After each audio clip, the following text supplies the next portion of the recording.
Technology. It has revolutionized our lives.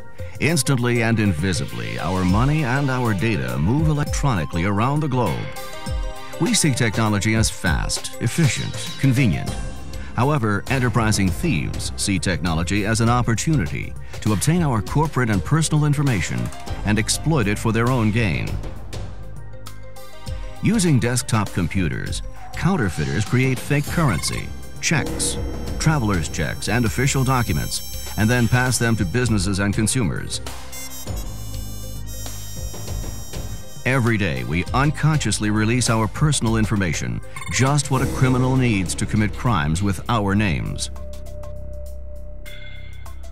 Criminals can capture a cell phone's electronic identification number, and then we get the bill. We use our credit cards with little thought about who sees our credit card number in the course of the transaction. A simple interception of that number, and it can end up on countless fraudulent cards. Access device fraud can involve credit cards, ATM cards, passwords, PINs, calling cards, and smart cards. Cyber thieves use the internet to prey on the hard currency and soft data that keep international markets moving and local businesses flourishing. Alarmingly, the threat from trusted staff is the most insidious.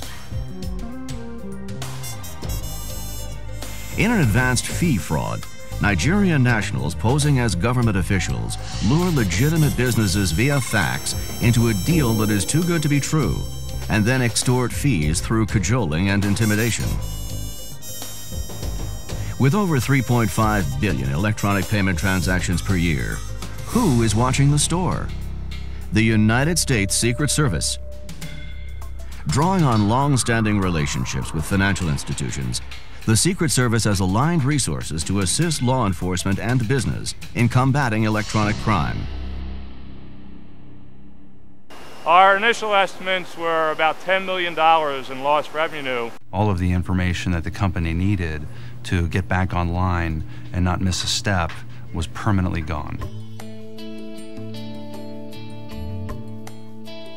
We had a computer network that supplied all the computer programs to our CNC machinery, and the programs were completely erased, and the backup tape itself was also stolen. While he was employed at the company, for as long as he was employed at the company, he could continue to cut the fuse. In this instance, it just so happens that he had been terminated. The time bomb went off, and it destroyed the company's file server. What furthered the investigation was an analysis that we did on not only the backup tapes that were the property of the victim company, but also all of the hard drives that were at the individual's residence. The Secret Service did an initial analysis and a rather thorough analysis, but we could only determine that all of the evidence we were looking for was gone. It was erased. We were actually able to determine that there was a smoking gun. There was information out here that caused an intentional massive deletion of data. The information that we found was 6 specific lines of software code. That these lines of code, if executed sequentially, would cause a massive data loss on a specific triggered date. What was interesting is that we also found these 6 lines of code on computer hard disks found at the defendant's home during the execution of a search warrant by the Secret Service. The coordination of this effort between the Secret Service and the third-party data recovery specialist, as well as the U.S. Attorney's Office for prosecuting this matter and the company, was vital. We all had to work together in order to get to the bottom line, which in this case was proving that in fact a sabotage had occurred and who in fact caused the sabotage to occur. Many of the people who have been compromised were listed in the Forbes 400 wealthiest individuals in America. He was opening up accounts, bank accounts, merchants' accounts, credit card accounts, using other people's names and identities. This was nothing more than a case of greed. We were notified by a CEO in a company that his identity had been compromised and that his credit card had been fraudulently used. We interviewed a person at a company who said that they had been visited about a week prior to our visit from NYPD, and he felt that the case might be related. We determined that it was the same person. It didn't take long. We kind of pooled the resources of all of the entities involved came up with the best investigative strategy. He would pose as a security guard and call relatives and people who were very close to that CEO. And he would obtain the financial information necessary so that he could now compromise their identities. Once this guy got a hold of the personal information, the types of crimes that he was able to commit was your simple credit card fraud, all the way up to trying to wire transfer funds from brokerage accounts, liquidating stock portfolios. The internet was used, and also internet-enabled cell phones, which kind of gave anonymity to our suspect. Every day was another day of retrieving more information, getting more paperwork, getting more documents, things that other companies had to research, check their archives. We're chasing IP addresses and we're chasing cookies, and that information isn't maintained by a lot of the service providers for more than a week or 2 weeks. We took information that we had gathered from Secret Service to NYPD, postal inspectors, and we were able to make a determination regarding purchases and an order, which was not made by the true card holder, and therefore we were able to apprehend him. With identity theft being one of the largest white-collar crimes today, the Secret Service has the ability to go into that particular location, and that's not only here in the United States, but also throughout the world.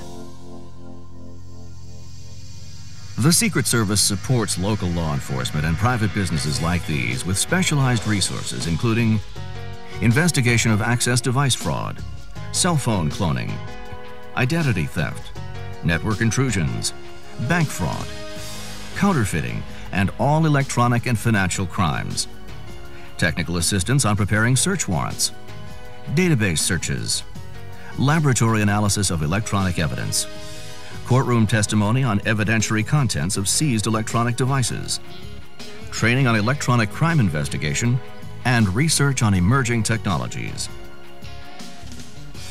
Since 1987, the Electronic Crimes Special Agent Program, found only at the Secret Service, has trained a cadre of agents in conducting forensic examination of computers and rendering technical assistance on network intrusion and database theft cases. Deployed worldwide, XSAP agents also train designated state and local law enforcement officers to conduct forensic examinations. Counterfeiting, one of the cornerstones of the Secret Service's mandate, has begun to dovetail with electronic crime. The availability of inexpensive, high-quality computers has made it easier to create counterfeits. For the first half of 1998, 43% of the total of counterfeit currency passed in the United States was produced on consumer inkjet printers. And it isn't just currency. Checks, securities and obligations, food coupons, postage stamps, and just about any other official document are all vulnerable. The Secret Service maintains the world's most extensive counterfeit note database, printing ink library, and reprographic and lithographic technology bank. In cooperation with local police and private companies, the United States Secret Service is the world leader in protective operations, counterfeiting enforcement, electronic crime investigation, financial crime investigation, and threat assessment. With today's global society, where technology and our financial infrastructures are being illegally used to fund violent criminal activities, the Secret Service's investigative expertise has become more valuable than ever. For more information on the Secret Service and its resources, please contact your local field office.